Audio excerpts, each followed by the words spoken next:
नमस्कार, मी राजेंद्र मधुकर ठाकूर म्हणजेच आपला राजाभाऊ ठाकूर। आज पुन्हा एकदा सिद्ध झालं आणि पुन्हा एकदा लोकशाहीचा खून झाल्याचं आपल्याला दिसलं। आपण जर बघितलं असाल तर महाराष्ट्रामधलं चित्र तर आहेच आहे, परंतु ज्या श्रीवर्धन मतदारसंघामधनं मी लढत होतो गेली 20-25 दिवस अतिशय चांगल्या पद्धतीचं वातावरण आणि अतिशय चांगल्या पद्धतीची सर्व लोक असतील, सर्व पक्षीय लोक असतील, आदिवासी बांधव असतील, दलित बांधव असतील, मुस्लिम बांधव असतील, हे सोबत राहून अतिशय चांगल्या पद्धतीने आपल्याला मतदान होईल याची मला 100% खात्री होती।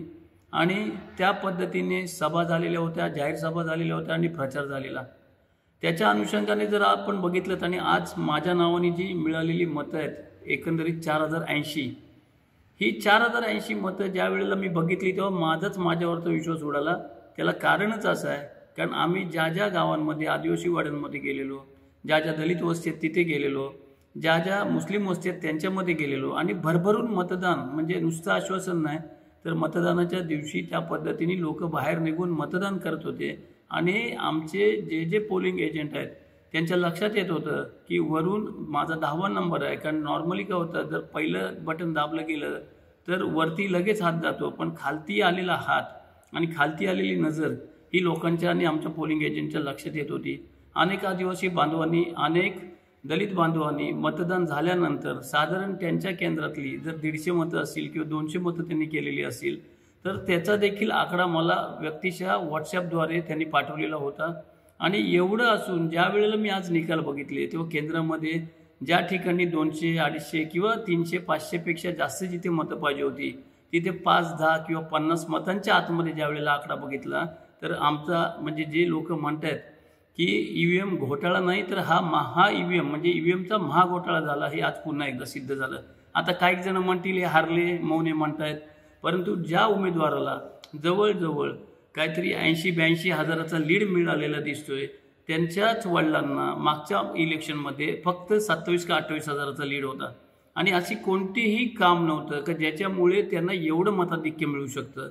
नंतर जर बघितले तर त्यांच्या विरोधातला असलेला एकंदरीत संपूर्ण जो लोकप्रवाह होता किंवा लोकमत होतं त्या दृष्टीने जर आपण विचार केला तर त्यांना एवढं मताधिक्य मिळणं हे कठीणच होतं आणि कठीणच आहे।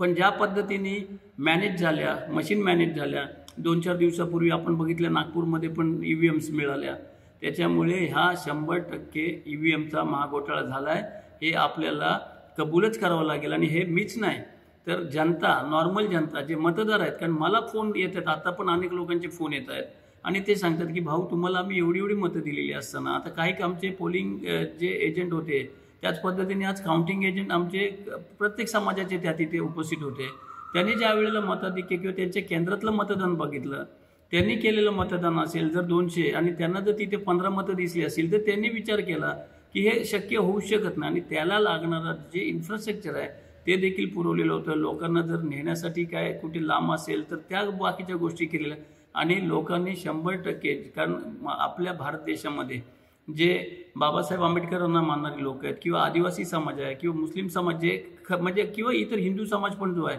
जे सच्चे लोक आहेत हे कधीही खोटं बोलू शकत नाही। पण आज मी आपल्याला सांगतो हे जे घडलेलं मतदान आहे किंवा मतदानाचा हा जो रिझल्ट आहे, म्हणजे जरी मला बटन माझं दाबलेलं असेल तरी मत वरती गेलेलं आहे हे पुन्हा एकदा सिद्ध झालं। आणि मी आपल्याला खरं सांगतो जर गेले 15, 20, 25 दिवसाची जर आपण परिस्थिती बघाल तर खरी जी लढत होती ती माझी आणि जे 1 नंबरचा उमेदवार होता त्यांच्यामध्ये होती। आणि एवढी मतं म्हणजे किती जरी वाईटात वाईट जरी धरलं असतं तरी पण मी 25 ते 30 हजार मतांच्या खाली यायलाच नाही पाहिजे होतो। आज मी देखील ही 6वी इलेक्शन म्हणजे 6वी निवडणूक विधानसभेची बघितलेली किंवा लढवलेली आहे। माझे वडील ह्याच्या आधी 4 वेळा निवडणूक लढून झालेले आहेत, मी दुसऱ्यांदा निवडणूक लढवली, अनेक वेळा आम्ही ग्रामपंचायती लढवल्या आहेत, नगरपालिका लढवलेल्या आहेत, जिल्हा परिषदा लढवलेल्या आहेत, खासदारकीच्या निवडणुकांमध्ये आम्ही अतिशय मोलाचं योगदान दिलेलं आहे। त्याच्यामुळे आज हे जे निवडणुकीचे निकाल लागलेले आहेत महाराष्ट्रामध्ये याच्यामध्ये 100% म्हणजे कोणी किती काय बोललं तरी ह्याच्यामध्ये 100% घोळ झालेला आहे। आणि घोटाळा तो पण नुसता घोटाळा नाही तर हा महाघोटाळा झालेला आहे हे मी आज सांगू इच्छितो। तसेच ईव्हीएम बंद होऊन जोपर्यंत बॅलेट पेपरवरती निवडणुका होत नाही तोपर्यंत सर्व पक्षांनी निवडणुकीला सामोरे जाऊ नये आणि या EVM विरोधात जोरदार आंदोलन करून लोकशाही वाचवावी।